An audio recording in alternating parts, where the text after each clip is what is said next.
सुप्रभात YouTube subscriber, आप सभी का स्वागत करता हूँ डेली करंट अफेयर्स में। अगर आपको वीडियो अच्छा लगता है तो आप एक छोटा सा काम कर दें कि एक लाइक करें और कमेंट करें, शेयर करें। अगर इस चैनल पर कोई नए हैं तो आपको कुछ नहीं करना, बस सब्सक्राइब वाले आइकन को दबाकर सब्सक्राइब करना है और बेल आइकन को दबाकर ऑल पर प्रेस कर दें ताकि हमारा वीडियो आपको प्रॉपर नोटिफिकेशन मिलते रहे। तो बिना देरी किए हुए वीडियो को स्टार्ट करते हैं। तो आज का पहला प्रश्न है कि विश्व हेमोफीलिया दिवस, ठीक है, वर्ल्ड हेमोफीलिया डे निम्न में से किस दिन मनाया जाता है? तो ऑप्शन है 10 जनवरी, 17 अप्रैल, 12 मार्च और 5 नवंबर। तो इसका राइट आंसर हो जाएगा 17 अप्रैल। क्या हो जाएगा? 17 अप्रैल। 17 अप्रैल, ठीक है। 17 अप्रैल के बारे में थोड़ा सा जानकारी लेते हैं कि हर साल 17 अप्रैल को विश्व हेमोफीलिया दिवस यानी वर्ल्ड फेडरेशन ऑफ हेमोफीलिया मनाया जाता है। तो हेमोफीलिया एक दुर्लभ विकार है। क्या है? दुर्लभ विकार, जहां मानव रक्त में सामान्य रूप से थक्का यानी क्लॉट नहीं जमता। ऐसा इसलिए कि क्योंकि रक्त में पर्याप्त रक्त के थक्के प्रोटीन की कमी होती है। वर्ल्ड फेडरेशन ऑफ हेमोफीलिया द्वारा 1989 यानी 1989 से यह दिवस मनाया जा रहा है। कब से? तो 1989 से यह दिवस मनाया जाता है। तो अगला प्रश्न देखते हैं। अगला प्रश्न है कि रूस और यानी यूक्रेन और रूस, क्या है? यूक्रेन और रूस से यह गेहूं की दुनिया का सबसे बड़े आयातक मिस्र के ने देश के गेहूं आपूर्तिकर्ताओं में से एक के रूप में मंजूरी दे दी है। ठीक है, कौन मंजूरी दे, किसे दे दिया है भाई? तो ऑप्शन देख लेते हैं। इसका ऑप्शन है भारत को या नेपाल या चीन या जापान। ठीक है, तो इसका जो राइट आंसर हो जाएगा वह भारत। क्या हो जाएगा? भारत, यानी ए, भारत को दी गई है। तो थोड़ा सा जानकारी ले लें भारत के बारे में कि भारत को क्यों दिया गया है। ठीक है, यूक्रेन और रूस से गेहूं की दुनिया की सबसे बड़े आयातक जो हैं वो मिस्र ने भारत को और गेहूं आपूर्तिकर्ताओं में से एक के रूप में मंजूरी दी है। एक के रूप, ठीक है। भारत लगभग 10 लाख टन गेहूं की आपूर्ति करेगा। कितना करेगा? 10 लाख टन, जिसमें से अप्रैल में 24 लाख टन गेहूं की आपूर्ति की जाएगी। कब? अप्रैल, इस यानी कि इस मंथ में कितना की जाएगी? तो वह है 24 लाख टन गेहूं की आपूर्ति की जाएगी। ठीक है, तो मिस्र एक साल में यूक्रेन और रूस अन्य देश से 11 से 12 मिलियन टन खरीदता है। कितना खरीदता है? तो वह 11 से 12 मिलियन टन खरीदता है अन्य देशों से, यूक्रेन और रूस। ठीक है, तो अगला प्रश्न देखते हैं। अगला प्रश्न है कि विश्व चगास दिवस, क्या है? विश्व चगास दिवस यानी विश्व वर्ल्ड चगास डे निम्न में से किस दिन मनाया जाता है? ऑप्शन दिया गया है। ऑप्शन है कि 10 जनवरी, 12 अगस्त, 14 अप्रैल और 18 दिसंबर। कितना है? 18 दिसंबर। इसका राइट आंसर आ जाएगा 14 अप्रैल।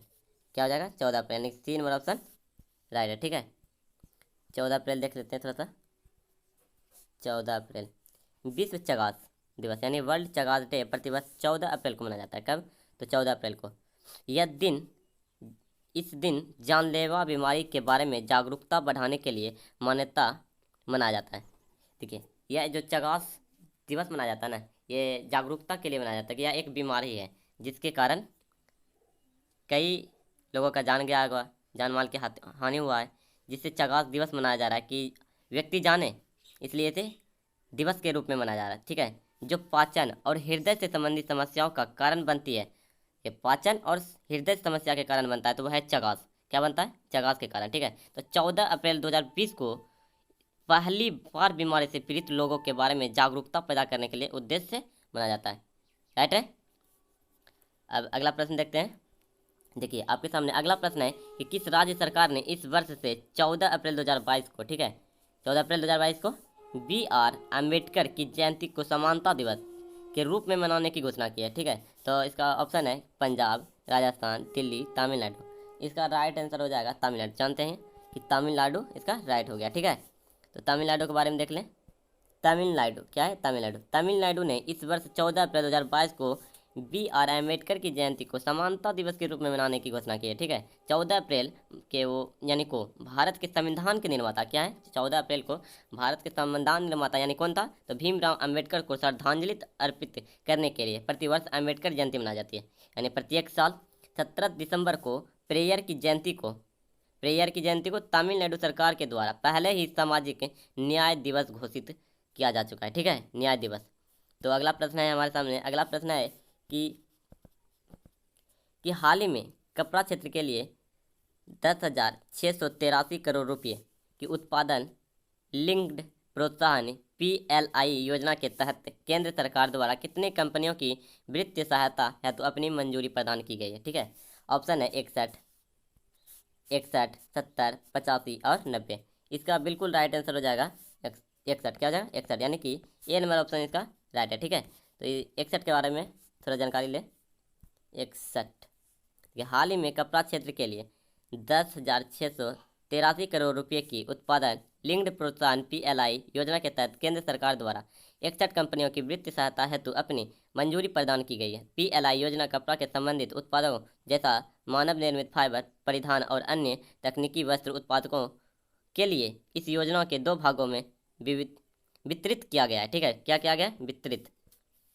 अगला प्रश्न है कि हाल ही में सड़क परिवहन और राजमार्ग मंत्रालय ने किस पोर्टल को विकसित किया है? ठीक है, किस पोर्टल को विकसित किया है? तो ऑप्शन है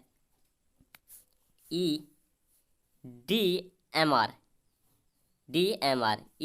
डोर, डार, हॉर, HOR। ठीक है, तो इसका राइट आंसर होगा डार, यानी DAR। क्या होगा?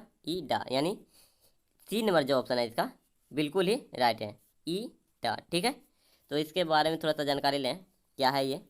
ठीक, तो हाल ही में सड़क परिवहन एवं राजमार्ग मंत्रालय, ठीक है, राजमार्ग मंत्रालय मॉर्थ, क्या है? मॉर्थ ने डार ने विस्तृत घटना रिपोर्ट नामक पोर्टल विकसित किया है। यह पोर्टल सड़क दुर्घटनाओं की तत्काल जानकारी प्रदान करता है। क्या करता है? तत्काल जानकारी, कि यहाँ पर एक्सीडेंट हो गया है, यहाँ पुल टूट चुका है, यहाँ पर कुछ होने वाला है, यहाँ पर आग लग चुका है, यानी रोड के सामने। ठीक है, तो यह दुर्घटना बताता है मॉर्थ। ठीक है, डार यानी DAR यह बताता है। ठीक है, तो दुर्घटना के मुआवजे दावों को तेज़ी से निपटाने में मदद भी करता है। मुआवजा भी जो दिलाने का काम करता है उसमें भी यह इसका हाथ आता है। ठीक है, ताकि पीड़ित परिवारों को राहत मिल सके। ठीक है, समझ में आ गया? तो नेक्स्ट क्वेश्चन, अगला प्रश्न है कि हाल ही में अमेरिकी विदेश विभाग ने वर्ष 2021 में किस देश ने मानवाधिकारों से संबंधित एक आलोचनात्मक रिपोर्ट जारी की है? ठीक है, इसका ऑप्शन है नेपाल, बांग्लादेश, भारत, भूटान। तो इसका राइट आंसर हो जाएगा भारत। क्या हो जाएगा? भारत, यानी कि सी नंबर ऑप्शन बिल्कुल ही राइट है। ठीक है, भारत। हाल ही में अमेरिकी विदेश विभाग ने वर्ष 2021 में भारत में मानवाधिकारों को संबंधित एक आलोचनात्मक रिपोर्ट जारी की है। यह रिपोर्ट प्रतिवर्ष पूर्वव्यापी आधार पर अमेरिकी कांग्रेस को प्रस्तुत की जाती है। इसमें नागरिक, राजनीतिक और सामाजिक कार्यकर्ता अधिकारों की स्थिति पर देशवार चर्चा शामिल होती है। ठीक है, दिसंबर 2021 में गृह मंत्रालय द्वारा राज्यों में मानवाधिकारों के उल्लंघन से संबंधित आंकड़े राज्यसभा में उपलब्ध कराए गए थे। ठीक है, अगला प्रश्न है कि विश्व विरासत दिवस, ठीक है, क्या है? विश्व विरासत दिवस 2022 वर्ल्ड हेरिज, क्या है? वर्ल्ड हेरिज डे की थीम क्या है? हेरिज। ठीक है, वर्ल्ड हेरिज। इसका देखिए ऑप्शन दिया गया है धरोहर और जलवायु। क्या है? धरोहर और जलवायु, कम्प्लेक्स पॉइंट्स, डाइवर्स फ्यूचर। ठीक है, लिखा है साझा संस्कृति, साझा विरासत और साझा जिम्मेदारी।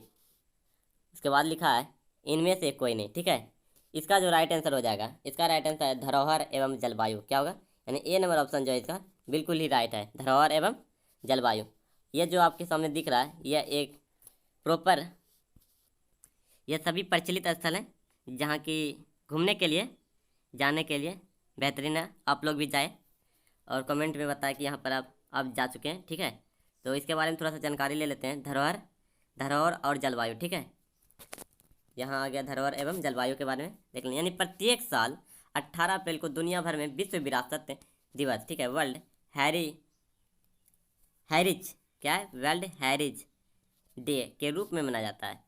इस दिन को मनाने के पीछे का उद्देश्य लोगों को इन ऐतिहासिक एवं नेचुरल धरोहरों के संरक्षण तथा महोत्सव के परिचित करवाना होता है कि विश्व धरोहर दिवस 2022 की थीम धरोहर और जलवायु है। ठीक है, अगर यह आपको वीडियो अच्छा लगा है तो आप सब्सक्राइब करें, लाइक करें, कमेंट करें, शेयर करें और अपने मित्र में शेयर करके बेल आइकन को, अगर इस चैनल पर नए हैं तो चैनल को सब्सक्राइब कर दें और बेल आइकन पर ऑल पर प्रेस कर दें। अगर आपको अच्छा लगा हो तो आप इतना तो कर ही दें। Thank you for watching. धन्यवाद।